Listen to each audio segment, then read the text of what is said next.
If the generator set is a separately derived system, or SDS, the grounding electrode conductor, or GEC, can indeed be made at the main distribution panel, or MDP, instead of at the generator set itself.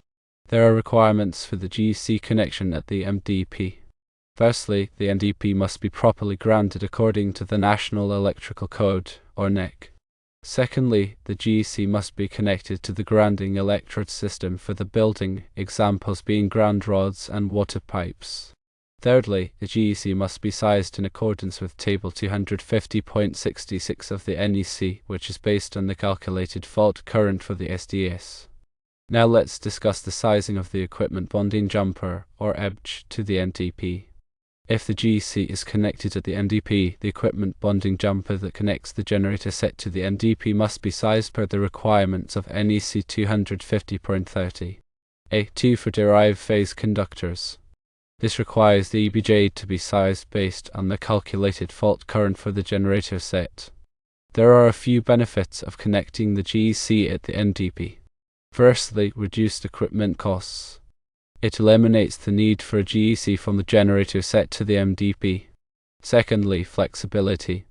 This allows for easy modifications to the grounding system if needed. Thirdly, easier fault troubleshooting. Ground faults can be traced to the MDP rather than the generator set.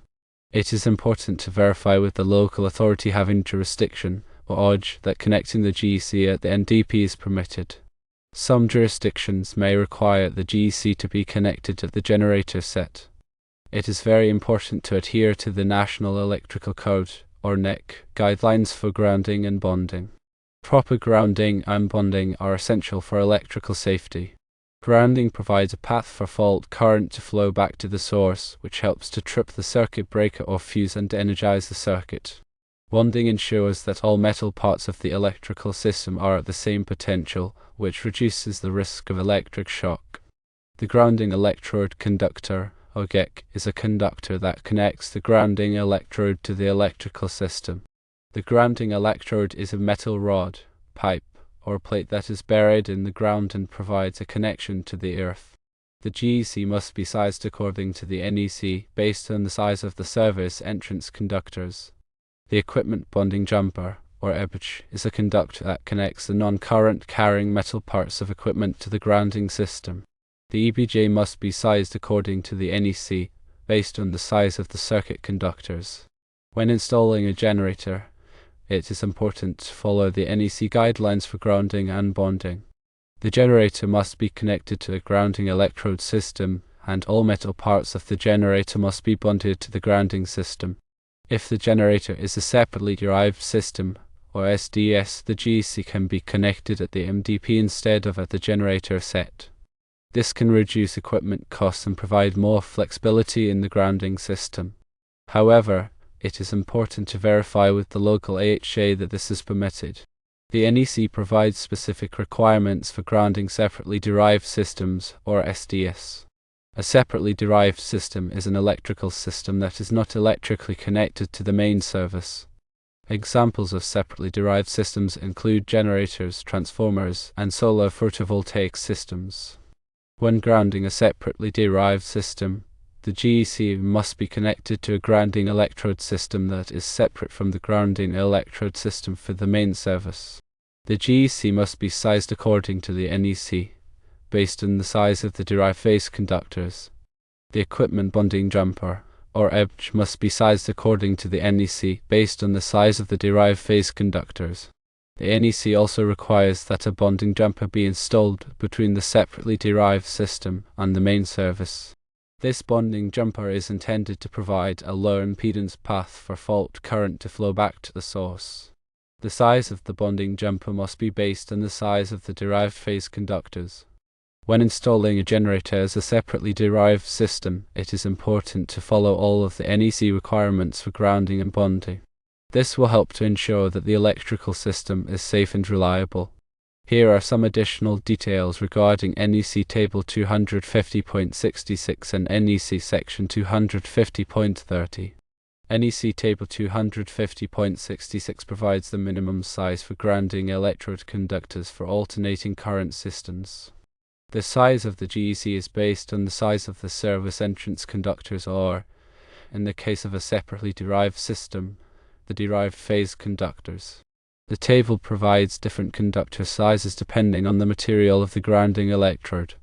For example, for a concrete encased electrode, the minimum size GEC is typically smaller than for a ground rod electrode. NEC section 250.30 covers the grounding requirements for separately derived alternating current systems. This section specifies the requirements for connecting the GEC, sizing the GEC, and installing bonding jumpers. This section also addresses the grounding of enclosures and other non-current carrying metal parts of the system. In addition to the NEC requirements, local codes and regulations may also apply. It is important to check with the local AHA to ensure that the installation meets all applicable requirements. The proper grounding and bonding of electrical systems is critical for safety. Following the NEC and local codes will help to ensure a safe and reliable electrical system. Let's delve a little deeper into the practical aspects of sizing the equipment bonding jumper, or EBJ, per NEC 250.30. A2. This section mandates that the EBJ be sized based on the derived phase conductors, essentially meaning the conductors that carry the load current from the generator. To accurately size the EBJ, you'll need to determine the calculated fault current for the generator. This isn't always straightforward and often requires consulting the generator's specifications or performing a fault current study. The generator's manufacturer typically provides information on its subtransient reactance, which is crucial for calculating the available fault current. Once you have the fault current value, you can refer to NEC Table 250.102. Sheet 1 to determine the minimum size of the EBJ based on the size of the derived phase conductors. It's important to note that this table provides minimum sizes, and in some cases, it may be necessary to upsize the EBJ to ensure adequate fault current carrying capacity. Factors such as the length of the EBJ and the material it's made of, copper versus aluminum, can influence its impedance and should be considered. Remember that the goal of the EBJ is to provide a low impedance path for fault current to return to the source, which allows the overcurrent protective device, like a circuit breaker, to trip quickly and safely to energize the circuit. A properly sized EBJ is vital for minimizing voltage drop during a fault and preventing dangerous touch potentials on equipment enclosures. Incorrectly sized EBJ can lead to equipment damage, fire hazards, and even electric shock. Always double-check your calculations and consult with a qualified electrical engineer or inspector if you have any doubts about the correct sizing of the EBJ. Also, be aware that some jurisdictions may have stricter requirements than the NEC, so it's essential to verify with the local AHJ before proceeding with the installation. Consider the impact of harmonic currents on the grounding system. Generators, especially those powering nonlinear loads such as electronic devices, can produce significant harmonic currents. These harmonic currents can circulate in the grounding system and cause overheating of conductors and equipment. To mitigate the effects of harmonic currents, it's often necessary to use oversized grounding conductors and special grounding techniques, such as isolated grounding. An isolated grounding system separates the grounding conductors for sensitive electronic equipment from the grounding conductors for other equipment. This helps to prevent harmonic currents from interfering with the operation of the sensitive equipment. When designing a grounding system for a generator, it's important to consider the types of loads that will be powered by the generator and the potential for harmonic currents.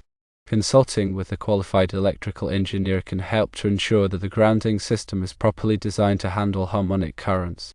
When connecting a generator to an NDP, it's crucial to consider the transfer switch configuration. There are two main types of transfer switches: automatic and manual. An automatic transfer switch, OAS, automatically switches the load from the utility power to the generator power when a power outage occurs. A manual transfer switch requires a person to manually switch the load from one source to the other. The type of transfer switch used can affect the grounding requirements for the generator. With an automatic transfer switch, it's important to ensure that the neutral conductor is properly switched to prevent circulating currents. With a manual transfer switch, it's important to ensure that the grounding system is properly connected before switching the load to the generator. Regardless of the type of transfer switch used, it's essential to follow the manufacturer's instructions and all applicable codes and regulations. Improperly installed transfer switches can create safety hazards and damage equipment. It's always best to consult with a qualified electrician when installing a transfer switch. When dealing with generators and grounding, remember the critical role of impedance. Impedance, which includes both resistance and reactance, affects the flow of fault current in the grounding system. A low impedance grounding path is essential for ensuring that fault currents can quickly and safely return to the source, tripping the overcurrent protective device.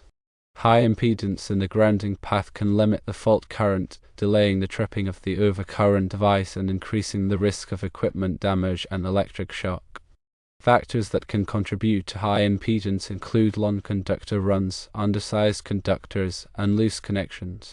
To minimize impedance, use short, direct conductor runs, properly sized conductors, and ensure that all connections are clean and tight. Regularly inspect the grounding system to identify and correct any potential problems. Consider the use of ground fault protection of equipment, or GFPE. Ground fault protection is a system that detects ground faults and automatically trips the circuit breaker to de-energize the circuit. GFPE is typically required for large electrical services, such as those found in commercial and industrial buildings. GFPE can help to reduce the risk of electrical shock and equipment damage caused by ground faults. When installing a generator, it's important to consider whether GFPE is required and, if so, to properly install and test the GFPE system. The NEC provides specific requirements for GFPE in Article 230.95. It's essential to comply with these requirements to ensure the safety of the electrical system. Ground fault protection works by monitoring the current flowing in the circuit conductors. If there is a difference between the current flowing in the face conductors and the neutral conductor, it indicates that a ground fault is present. The GFPE system then trips the circuit breaker to de-energize the circuit. GFPE is typically set to trip at a relatively low level of ground fault current, such as 30 mA, to provide sensitive protection against electrical shock. Regular testing of the GFPE system is essential to ensure that it is functioning properly. The NEC requires that GFPE systems be tested at least annually. Testing should be performed by a qualified electrician. It is critical to understand the concept of a separately derived system, or SDS, when working with generators. A separately derived system is an electrical system that is not electrically connected to the main service. This means that the SDS has its own neutral point that is not connected to the neutral point of the main service. Generators, transformers, and solar photovoltaic systems are common examples of separately derived systems. The grounding requirements for separately derived systems are different from the grounding requirements for systems that are connected to the main service. As mentioned earlier, a separately derived system requires its own grounding electrode system and bonding jumpers. The neutral point of the SDS must be grounded to the grounding electrode system. It is crucial to follow the NEC requirements for grounding separately derived systems to ensure the safety and reliability of the electrical system. Failure to properly ground an SDS can create a dangerous situation and increase the risk of electrical shock and equipment damage. Be aware of the potential for circulating currents in the grounding system. Circulating currents are unwanted currents that flow in the grounding conductors. These currents can be caused by a variety of factors, including unbalanced loads, harmonic currents, and improper grounding connections. Circulating currents can cause overheating of conductors and equipment, as well as interference with electronic equipment. To minimize circulating currents, it's important to balance loads, mitigate harmonic currents, and ensure that all grounding connections are properly made. The NEC provides guidelines for minimizing circulating currents in Article 250.6. Following these guidelines can help to ensure a safe and reliable electrical system. It's also crucial to understand the importance of proper torquing of electrical connections. Loose connections can cause a variety of problems, including overheating, voltage drop, and equipment failure. Proper torquing of connections ensures that the connections are tight and secure, providing a good electrical contact. The NEC requires that all electrical connections be torqued to the manufacturer's specifications. Use a calibrated torque wrench to ensure that connections are properly torqued. Regularly inspect electrical connections to identify and correct any loose connections. Proper torquing of connections is a simple but important step in ensuring the safety and reliability of the electrical system. Consult the manufacturer's instructions for the proper torque values for specific equipment and connectors. Consider the use of surge protection devices, or SPDs.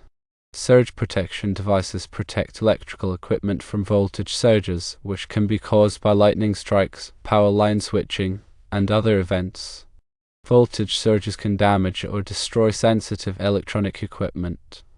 SPD work by diverting surge current to ground, preventing it from reaching the protected equipment. SPD should be installed at the service entrance and at branch circuits to provide comprehensive surge protection. The NEC provides requirements for SPD in Article 285. It's important to select SPD that are properly rated for the voltage and current levels of the electrical system. Regularly inspect SPD to ensure that they are functioning properly. SPD are an important part of a comprehensive electrical safety plan. When selecting SPD, consider the surge current rating, the voltage protection rating, and the type of SPD. There are different types of SPD, including Type 1, Type 2, and Type 3 SPD. Type 1 SPD are installed at the service entrance, Type 2 SPD are installed at branch circuits, and Type 3 SPD are installed at the point of use. It's important to select the appropriate type of SPD for the specific application. Also understand the role of the neutral conductor in the grounding system. The neutral conductor is a current carrying conductor that is connected to the neutral point of the electrical system. The neutral conductor provides a return path for current from the load back to the source. In a properly grounded system, the neutral conductor is also bonded to the grounding electrode system at the service entrance. This bonding provides a low impedance path for fault current to flow back to the source. It's important to ensure that the neutral conductor is properly sized and connected to the grounding electrode system. Improperly sized or connected neutral conductors can create a variety of problems, including voltage drop, overheating, and equipment failure. The NEC provides requirements for the neutral conductor in Article 250. Complying with these requirements can help to ensure a safe and reliable electrical system. Be particularly mindful of the potential for voltage drop in long conductor runs. Voltage drop is the reduction in voltage that occurs along a conductor due to the impedance of the conductor. Excessive voltage drop can cause equipment to malfunction or fail. To minimize voltage drop, use properly sized conductors, keep conductor runs as short as possible, and balance loads. The NEC provides guidelines for voltage drop in Article 210.19. It's important to calculate the voltage drop for each circuit to ensure that it is within acceptable limits. Voltage drop calculation should take into account the length of the conductor, the size of the conductor, the current flowing in the conductor, and the power factor of the load.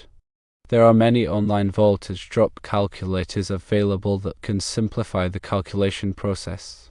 Additionally, consider the impact of environmental factors on the grounding system. Environmental factors such as moisture, temperature, and corrosion can affect the performance of the grounding system. Moisture can increase the resistance of grounding connections, reducing their effectiveness. High temperatures can cause conductors to expand and contract, loosening connections. Corrosion can damage grounding electrodes and conductors, reducing their conductivity. To mitigate the effects of environmental factors, use corrosion-resistant materials, protect grounding connections from moisture, and regularly inspect the grounding system for damage. The NEC provides requirements for protecting grounding systems from environmental factors in Article 250. It's essential to follow these requirements to ensure that the grounding system remains effective over time. Using stainless steel or copper grounding electrodes can help to resist corrosion. Applying a corrosion-inhibiting compound to grounding connections can also help to prevent corrosion.